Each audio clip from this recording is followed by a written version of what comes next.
Welcome to HIMS TV. I'm Laura Lovett. I'm the managing editor at Moby Health News. Today we have with us Varsha Rao, who is the CEO of Nurx.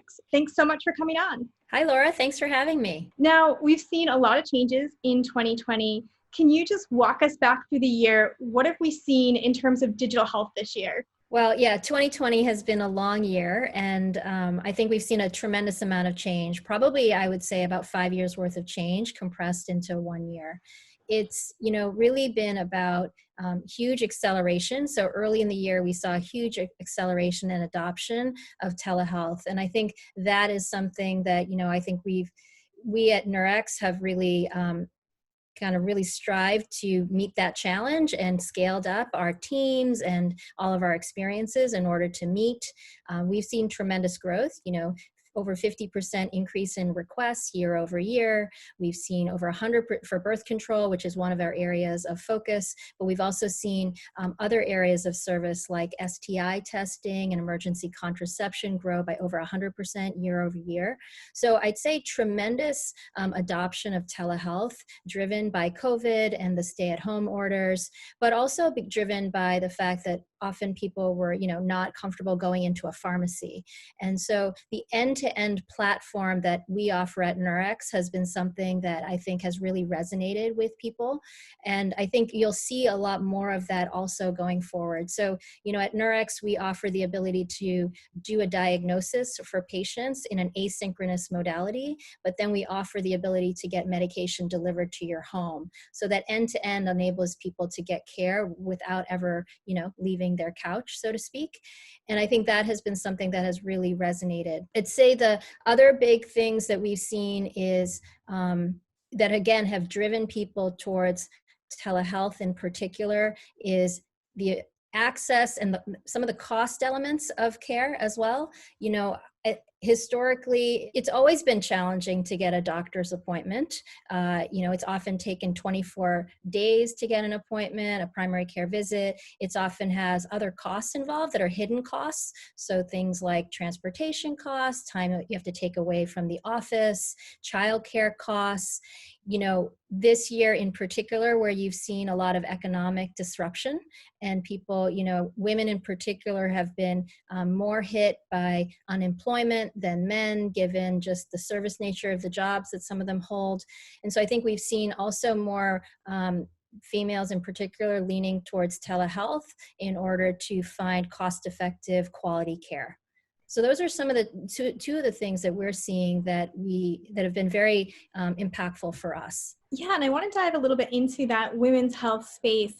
What do you see upcoming in 2021 going to happen in women's health, or what do you expect and what do you hope happens, I guess? I think we're seeing a couple of trends happening that we see continuing. One is telemedicine has gone from being a second or third option to a primary care, a first choice for many people. And, your organization has done a survey that's shown that, millennials are actually increasingly feeling like telehealth is the first way that they want to access care as opposed to other channels. And they might even pay a premium for it, which is really interesting. I think the survey that you guys did on millennials and Gen Z, I'd say that other trends that we see are really around women and men, frankly, but, willingness to use telehealth for more areas of care than they may not otherwise have been comfortable in the past. So behavioral health is an interesting one. This year has forced a lot of people who seek and need care for some mental health issues, behavioral health challenges, to seek a telehealth type of platform. And it's gone incredibly well. And I think that both from I think providers were skeptical, but also many patients were skeptical. And now we see, as we go into next year, we see a lot of people who want to actually continue that modality of care. I think other trends that we see are just the whole remote movement. You probably, offices being remote and people being more flexible in their work arrangements. We see a lot of people who are moving around, and that sort of means that you need a healthcare system or practice that can move with you, which is why I think why so many people have chosen Nurx as a platform, we've gotten comments along the lines of, Nurx is great for someone like me who moves frequently and doesn't have an OBGYN. So, these are trends that we think are going to continue to propel telehealth into 2021. Yeah, and I wanted to talk a little bit more about that direct to consumer space. You just touched on it with your last example. What do you expect to see in that space and in sort of that consumerism driving healthcare? I think one of the main trends is now that people have been able to see how easy care can be, you're going to see a movement towards consumers being more focused on preventative health.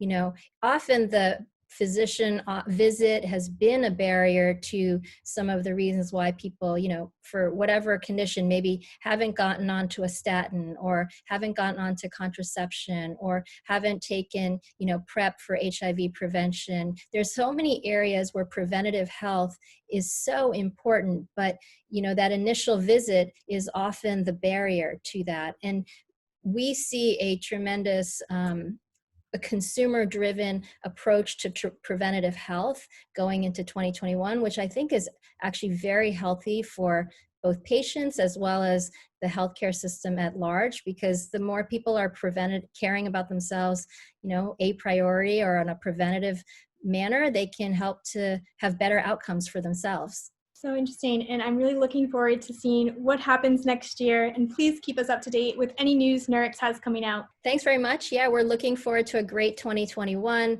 We'll have new services that we'll continue to offer. I think that we launched migraines to some really exciting success this year. We also launched herpes earlier.